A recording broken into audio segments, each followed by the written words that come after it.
My name is Logan Hyder. Welcome in and welcome back to Hybrid Studios. I appreciate you clicking on this video. I know there are a lot of things that you could watch here on YouTube and beyond, so we always want to make sure to start out by saying thank you. If you have not yet, please hit subscribe. Be one of the first few people to get on this journey with me here on Hybrid Studios. It has been a little minute since we uploaded last. It has been about a year since after the Tennessee-Oklahoma game would have been the last time that I uploaded, but we are back. We are here to stay. Today is the first installment of the sports analysis show that we will be doing multiple times per week here. Pretty much anything sports related is going to mostly fall under this show, and that will be called the Coliseum. So today, the Coliseum, episode 1, who is in the arena, who is in the Coliseum. We have Tennessee versus Syracuse. We have Texas versus Ohio State. We have a little bit of LSU and Clemson, and then we are going to wrap up with Bill Belichick's coaching debut. And kind of moving forward with also another game that we're going to talk about, the Florida State-Alabama game. Are there some coaches, a couple big-name coaches, who are pretty much already gone from their universities before they've even gotten started in Kalen DeBoer and Bill Bellichik? So that, among many other things, is what we're going to cover today. This is the first step in a very, very long and exciting journey that I'm excited to begin. With all that being said, welcome into the Coliseum, episode 1.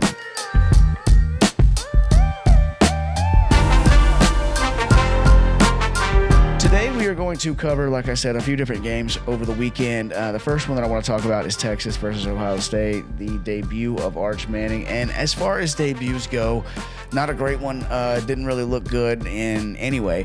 He looked really, really rattled. His mechanics, a lot of people are talking about his mechanics, doing sidearm throws and this kind of thing. But overall, I think that it was just a little bit underwhelming from Arch. And I don't know, it's a little bit tough because at the end of the day, at Ohio State, the team that just won the national championship, and even though they weren't number one, Ohio State was actually favored in that game versus number 1 Texas. So kind of seems like they should have been number 1 going into that game and coming into the season regardless. But Arch Manning really didn't give you a whole lot to like. He went 17 for 30, 170, a pick and a touchdown. So really not great. And the touchdown came whenever they were down 14-0, which felt like 49-0. And so, you know, you like to see that he was still fighting there at the end, but ultimately not a great debut for Arch. I think he'll be okay. It's just a really big jump up in competition. And the other thing that I thought about as the game was going on is that Matt Patricia is the defensive coordinator for Ohio State. And if you don't know, Matt Patricia was a head coach in Detroit, but he also is regarded widely as one of the best defensive minds in all of football, period. College football, NFL, anything. So Arch Manning to go from, UTSA and I can't remember the other team that he played because they were that, or that he started against because they were that, unimpressive. But for him to go from that level of competition to Matt Patricia's led Ohio State defense with Caleb Downs at safety, for example. I was watching some tape breakdown from Dan Orlovsky yesterday showing how Ohio State would spin their defense and show one thing and then give another after the snap of the ball, including having Caleb Downs all the way down by the line of scrimmage and then flying out after the snap. And so just a lot of complicated stuff and just probably the worst team that you could possibly want to play for your debut if you're Arch Manning. And it showed. I actually think that Julian Sayin, who went 13 for 20, 126, and a touchdown, I wasn't really impressed with him either. Jeremiah Smith did not play very well. He had 6 catches for 43 yards. Not very impactful, other than the attention that he takes away on any given play. So they probably were doubling him the entire time, just like they did last time. But again, just not really a whole lot to work with. The game itself was very, very boring. At the same time that we had that game on, we had Tennessee versus Syracuse on, which will be the next game that I want to talk about. But overall, I just want to mention Arch Manning. He'll be all right. He'll get his feet underneath him whenever he plays some teams that aren't as intimidating scheme-wise or talent-wise as Ohio State, and I think he'll be okay. But moving on to the next game that we want to talk about here, we got Tennessee versus Syracuse. Tennessee wins 45-26. Also, in case you didn't see it for some reason, Ohio State won 14-7. Like I said, that really felt like a bigger margin at times. But Texas had a chance to make it a game there at the end, and they couldn't do it. So anyways, Tennessee versus Syracuse, another game that kind of felt like it probably should have been or was a bigger margin of victory. But the final score, 45-26, that's okay by me, considering that I had a 14-point spread on Tennessee. So we will take the 19-point win. Although, again, it did feel like that should have not been that close. There's a really weird pace for this game. I looked up like midway through the third quarter, and I expected the game to literally be almost over. We had the Texas and the Ohio State game on at the exact same time, and that game was getting close to the end. So it was kind of interesting to see the different paces at the same time. And I'm not 100% sure why those two games got so different, got so off as far as when they finished. But the Tennessee versus Syracuse, and part of that is you would think maybe it's because of the offense that Tennessee runs, for example. But Tennessee runs the ball a lot, and that's something that people don't really give them a whole lot of credit for. Josh Heupel's offense is very, very run heavy. They're much more successful whenever they run, and the tempo that Tennessee uses really works best whenever they're able to run the ball. So the passing is really a secondary thing in Tennessee's offense, which, again, is not something that you typically think about whenever you think about Tennessee's offense, but it is definitely true. Let's look at some of the stats. Joey Aguilar, 247, 3 touchdowns, no interceptions. He made a couple good plays. Whenever he rolled out to the left, it looked like he used the playmaker ability on College Football 26, sent the running back forward, and then threw a little bit of a sidearm to back shoulder off the sidearm to Star Thomas. So Star Thomas, I want to talk about Star Thomas for a second. This reminded me of last year whenever I was playing College Football 26 or 25, excuse me, and Dylan Sampson was just ridiculous on that game, just absolutely insane.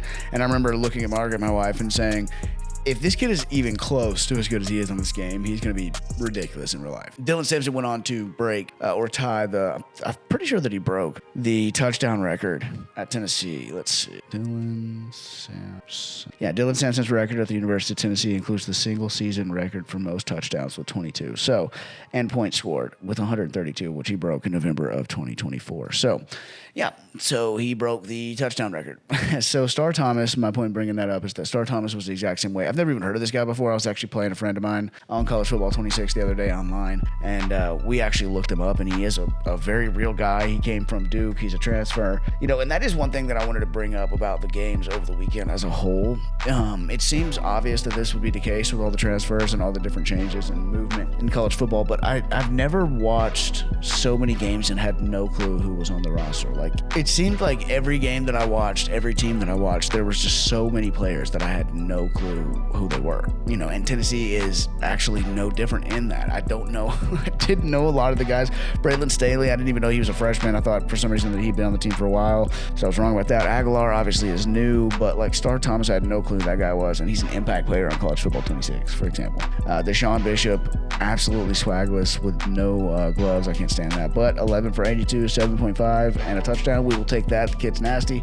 Peyton Lewis just as our casual RB3 with 8 for 38, 4.8 yards per clip, and a touchdown. So the running game really, really looked good against Syracuse. As usual, the offense looked pretty good against a inferior opponent. Really not a whole lot to see there either. There were some pretty big plays, I guess, overall, especially in the beginning of the game. But as the game kind of wore on, Syracuse just kind of stayed around in a way that you don't really like, and also just as a very, direct line of reference, 26 points by a Syracuse team is not really what you want, especially after you start 17-0. And as I'm looking at it here, they then scored 14, 6, and 6 in the next 3 quarters. So you're talking about 26 points in 3 quarters. And if you take 17 away from Tennessee, that's a 2-point advantage for Tennessee after the first quarter. So I don't love to see that. I don't have super, super high expectations for this team overall, but you don't really love to see that. And we'll really just have to wait to evaluate them once they get a little bit better opponents. Braylon Staley, 4 for 95 and a touchdown.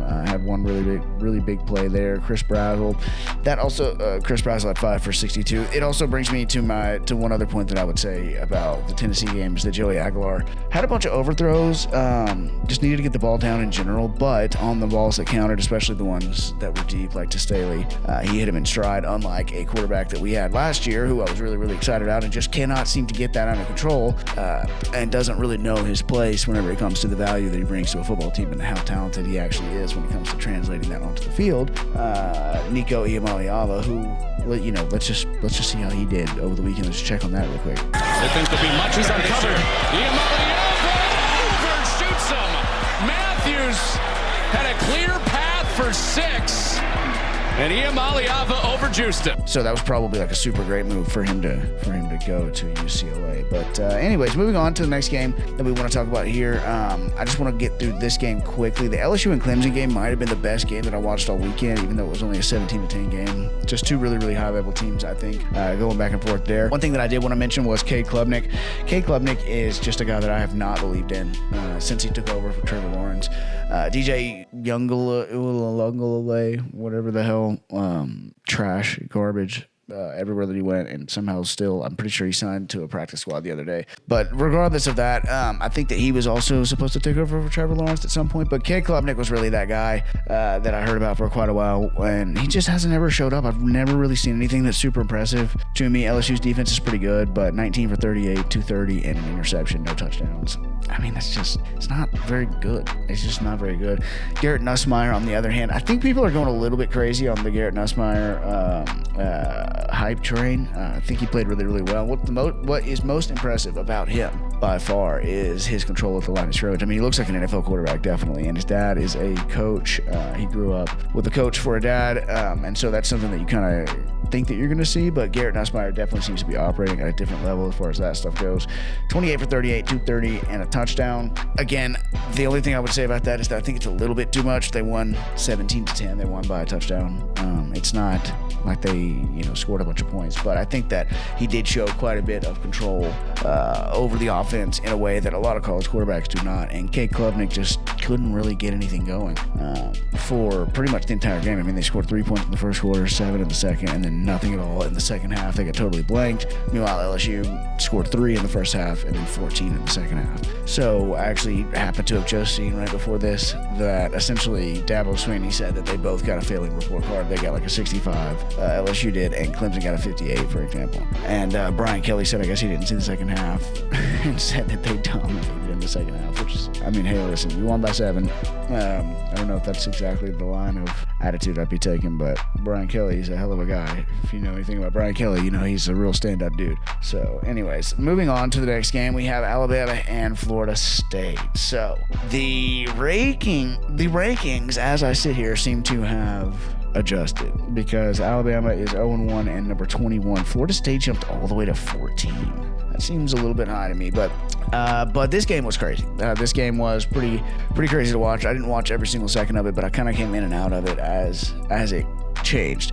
A lot of the big plays I heard and kind of came back in to watch. So kind of following the flow of this game was interesting because Florida State really dominated right from the jump on offense, on defense. And you know that it's bad whenever the quarterback from the other team straight up says Nick Saban ain't coming to save you, and then he puts it on your head like this. I mean, Tommy Castellanos, let's see.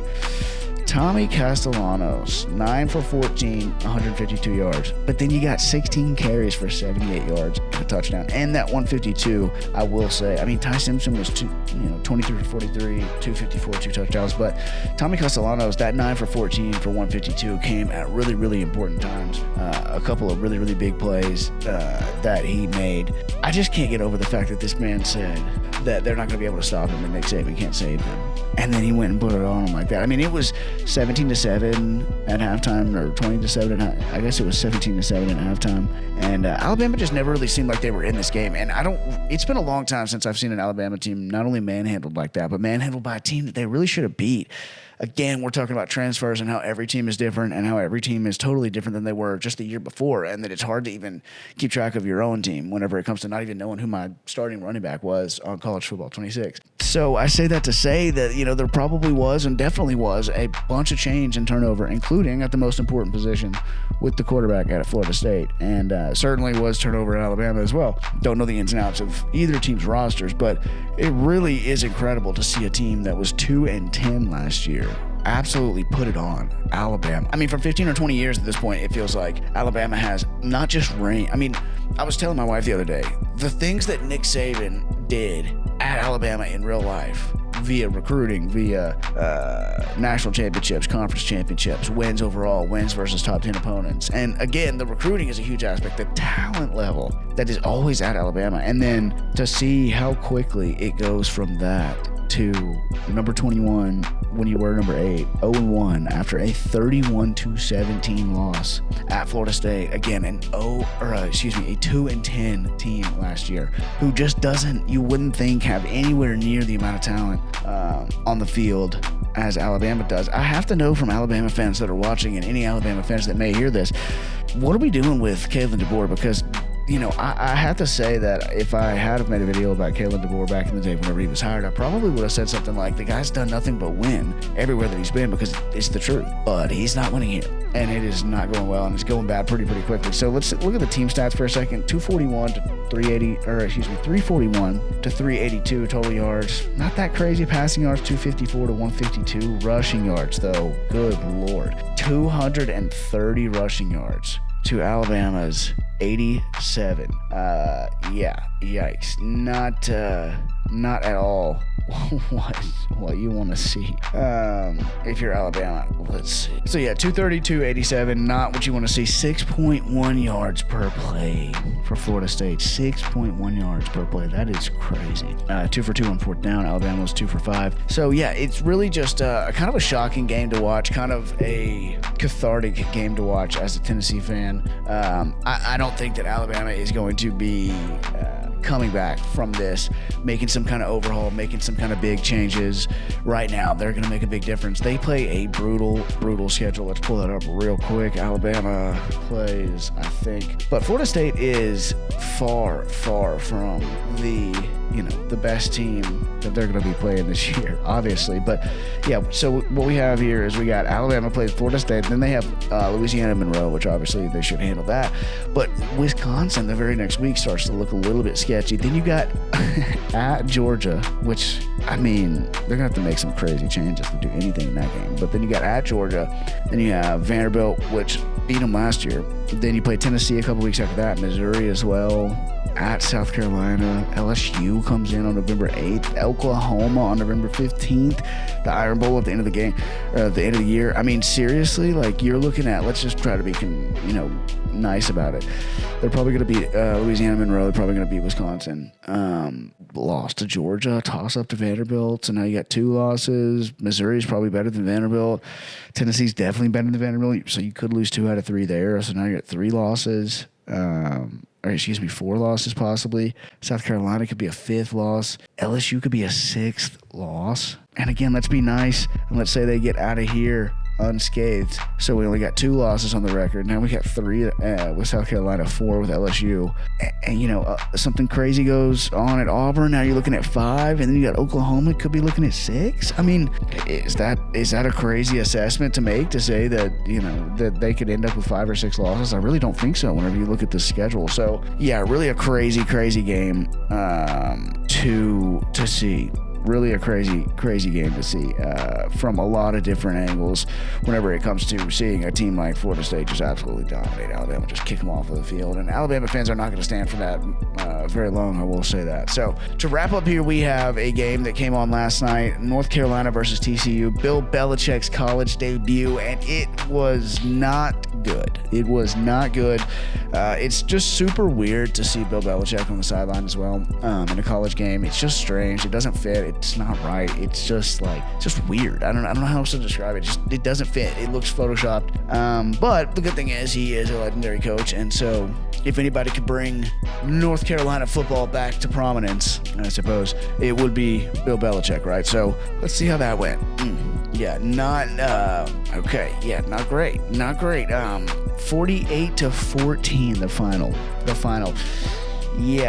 This is also updated, like I said, I believe already. So let's see if TCU. Let's try it again. Let's see if TCU. I don't think that TCU is ranked even after that win. So an unranked TCU team that's still unranked just came into North Carolina and put the most points on North Carolina that they've ever had put on them in the first game. That is pretty bad. That is a unfortunate showing for a guy who heralds himself as the best defensive coach ever, and is coming in with all the hoopla that obviously Bill Belichick brings with him. Let's look at the stats here. We got Max Johnson for North Carolina was not even the starter. I know that for a fact. So let's see here.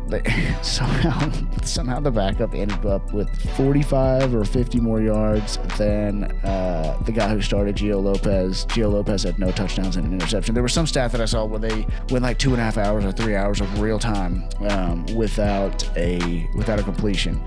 So that's insane.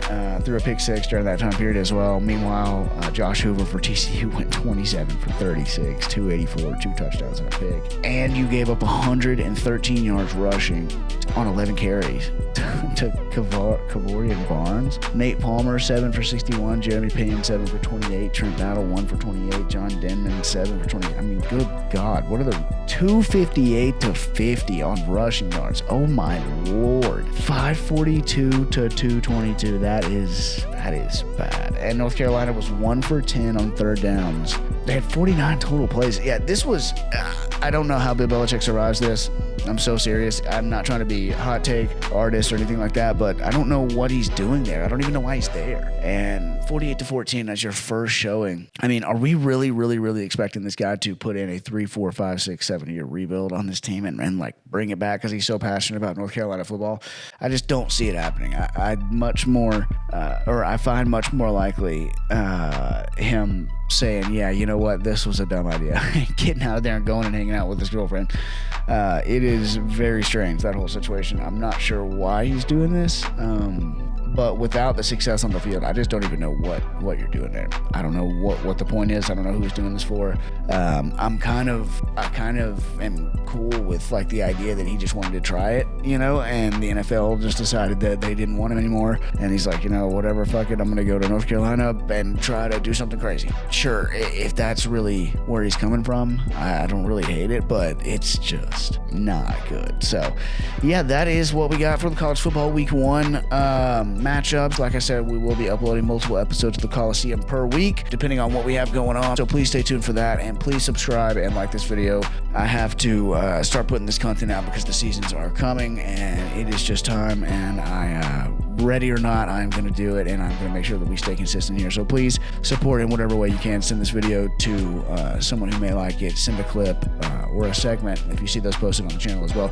But please subscribe to the channel. That is the best way to support what I have going on here. So with that being said, I appreciate you, and thank you for coming in for the first of many episodes of the Coliseum College Football Week 1 edition, and we will see you next time.